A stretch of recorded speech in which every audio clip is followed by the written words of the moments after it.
Foi um filme de terror. Eu não consigo qualificar de outra maneira esta derrota do Internacional por 2-0, diante de um São Paulo que vinha na zona do rebaixamento e que ainda não tinha conseguido vencer ninguém neste Campeonato Brasileiro de 2021.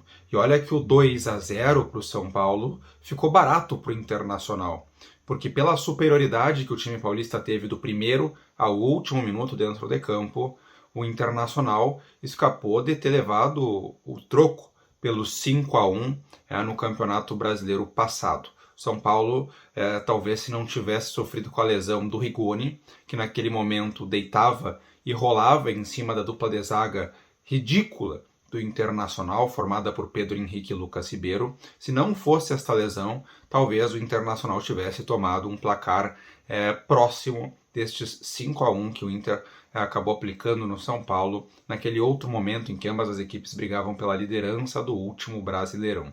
Agora a briga era na parte de baixo da tabela, né? O São Paulo se recuperou e o Internacional está muito próximo, né, da zona do rebaixamento e enfrenta no próximo sábado o Grêmio na Arena, onde o Inter não vence desde 2014, o Colorado que está um histórico recente ridículo também em clássicos grenais, sobretudo quando joga na Arena, exatamente o palco desta próxima partida, se bem que em casa, né, no Beira-Rio, o Inter não vence não apenas o Grêmio, mas não vence ninguém há 60 dias. O Inter completou 2 meses e 8 jogos nestes 2 meses sem vencer dentro do estádio Beira-Rio, em Porto Alegre. Vamos tratar desta partida vexatória e constrangedora do Internacional ontem à noite e também vamos repercutir e projetar este Internacional como ele vai para o Grenal de sábado.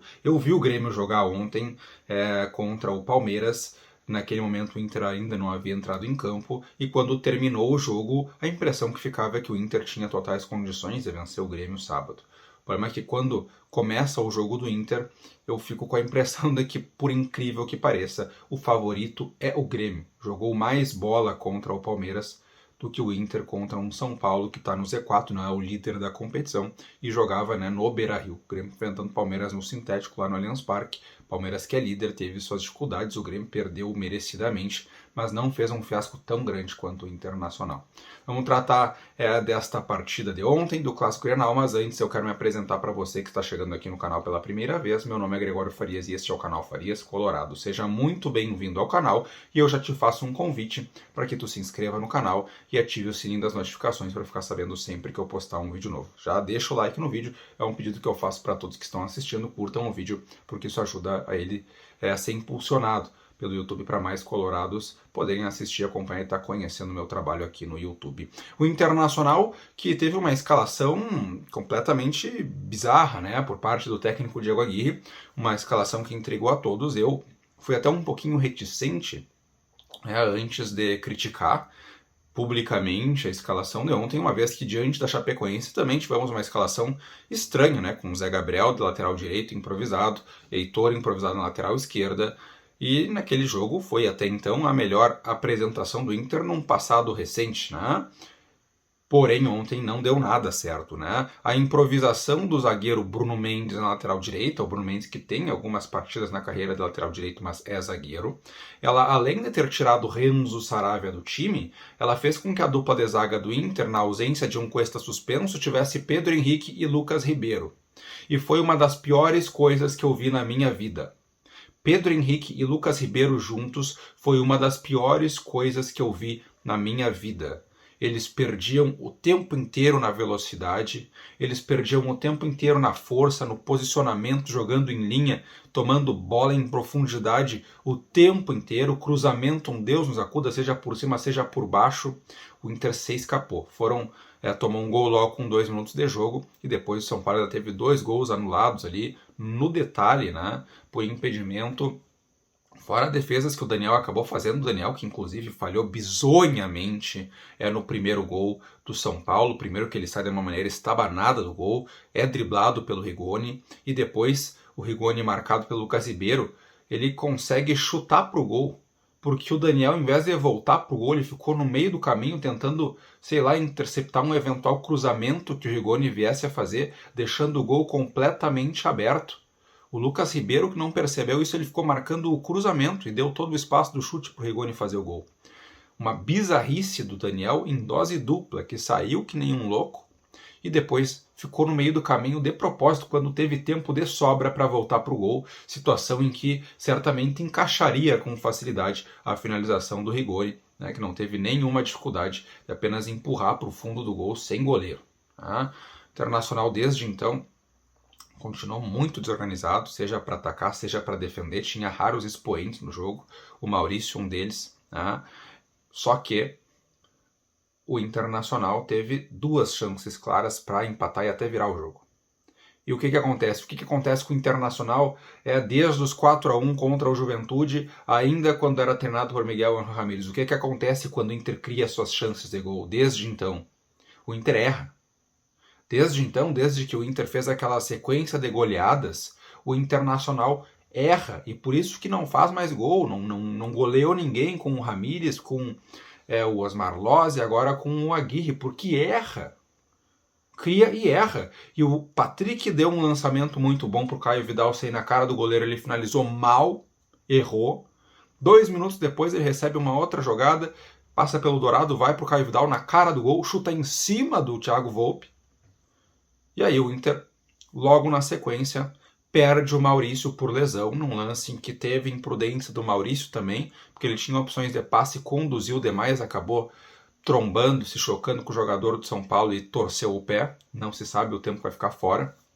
Vai fazer exames agora hoje, talvez pela manhã ou pela tarde, depende, né, do tornozelo desinchar para saber se houve realmente lesão nos exames da imagem. Torcer para que não tenha sido nada grave, porque ele vinha sendo um dos raros expoentes, né, de bom momento nesse time do Internacional. E desde que o Inter perde, o Maurício ingressa ao Bosquilha sem ritmo. Eu achei importante o ingresso do Bosquilha porque ele só vai pegar ritmo jogando, ele precisa ir, errar, até que ele consiga reestabelecer um ritmo de jogo, uma sequência, se readaptar ao futebol depois de quase um ano parado. Então foi bom por um lado, mas por outro, né, o Inter perdeu o seu principal jogador em campo e entrou um jogador sem ritmo, né, que logo não conseguia ter a mesma intensidade, em poucos minutos já não tinha mais a intensidade de quando entrou. O Inter perdeu todo aquele ânimo que ele tinha adquirido para tentar buscar o empate assim que o Maurício se lesionou, e ali acabou o Inter poderia ter tomado mais gols. Vem o segundo tempo, o Aguirre tenta consertar o problema que ele fez, levando o Bruno Mendes para a zaga e colocando o Renzo Saravia de volta para a lateral direita, né? Sai o Lucas Ribeiro. O Internacional aparentemente melhora defensivamente, mas logo no começo do segundo tempo também já toma o 2-0, cruzamento para a área, a zaga corta de cabeça parcialmente, aí o jogador do São Paulo dá um voleio sem pulo, né, com a bola que sobra ali, ele acabou fazendo um golaço, uma jogada de total qualidade dele. O Internacional ali estava morto no jogo e a sorte foi que o São Paulo não forçou mais. São Paulo se resguardou, é um time também que estava na zona de rebaixamento, né, e acabou preferindo não correr o risco de sofrer um empate, enfim, do que buscar devolver aquela goleada que o Inter deu efetivamente neles há pouco tempo atrás. Então, para a sorte do Inter, o São Paulo também parou de forçar e o Internacional saiu no lucro com 2-0 num jogo em que merecia ter tomado uma goleada histórica, porque não jogou bem. Patrick, praticamente uma nulidade no jogo. Caio Vidal teve 2 chances para fazer gol, errou, fora as tentativas em vão, que ele parece que ele acende ele move uma usina, né, para acender um isqueiro, porque não consegue, ele se esforça, corre e não consegue ser contundente por falta de refino técnico na finalização e no último passe. Então, constrói toda a jogada com correria e erra. Yuri Alberto 1-0 à esquerda mais uma vez, o Galhardo entrou no segundo tempo, fez pouca coisa a mais que o Yuri também, apareceu mais pro jogo, mas também zero contundência. O Inter com o Bosquilha, que como eu disse não foi muito bem. O Johnny na função de Edenilson, né? Como um segundo volante box to box, não funcionou, né? Foi um homem a menos em campo. E o PV, o lateral esquerdo, até foi ok, não foi tão bem nem tão mal, mas a companhia na zaga acabava sendo ridícula, né? Porque tudo passava pelo Pedro Henrique e pelo Lucas Ribeiro. E para atacar também, zero parceria, o Patrick não deu muita opção para ele, então Internacional com muitos problemas. O Dourado foi um outro que teve uma atuação discreta, né? Não foi tão mal quanto os seus companheiros de equipe na partida. O Daniel até salvou, mas foi diretamente responsável pelo primeiro gol sofrido pelo Inter logo no começo do jogo e que, de certa maneira, né, acabou influindo em como transcorreria o resto da partida. Então o Daniel também não dá para se salvar, o Inter com muitos problemas. Palácios voltou no segundo tempo, entrou um pouquinho, mas também não fez muita coisa. O Internacional que agora enfrenta o Grêmio. O Grêmio que perdeu de 2-0 para o líder Palmeiras lá no Allianz Parque. Fez um jogo muito ruim, é verdade. É a lanterna do Brasileirão. Não venceu. Até agora tem apenas 2 pontos. E vai enfrentar o Internacional, que vai estar após, né, imediatamente após a sua pior partida nos últimos anos. Então, eu não sei sinceramente o que esperar. Temos aí uma possível volta do Tyson, no mínimo para o banco de reservas, mas também sem ritmo, sem poder forçar muito porque está voltando de lesão. E aí o Inter já com um provável desfalque do Maurício. Então, não sei se vai ser o suficiente para o Internacional ter um resultado positivo neste Grenal do fim de semana e voltar a vencer na Arena, né, após 7 anos. Então, eu não sei muito o que projetar deste Inter, que parece estar indo ladeira abaixo com um novo técnico, Diego Aguirre, sem tempo para treinar, sem muito o que fazer, e o time, né, caindo pelas tabelas. Já são nos últimos 3 jogos 2 derrotas e apenas 1 empate, né, fora de casa contra o Corinthians. Se você chegou até aqui no vídeo, eu peço novamente que você deixe o like no vídeo e refaça o convite caso você ainda não seja inscrito, se inscreva no canal. Deixa aí teu comentário também, tua interatividade é muito importante. O que tu achou do Internacional ontem?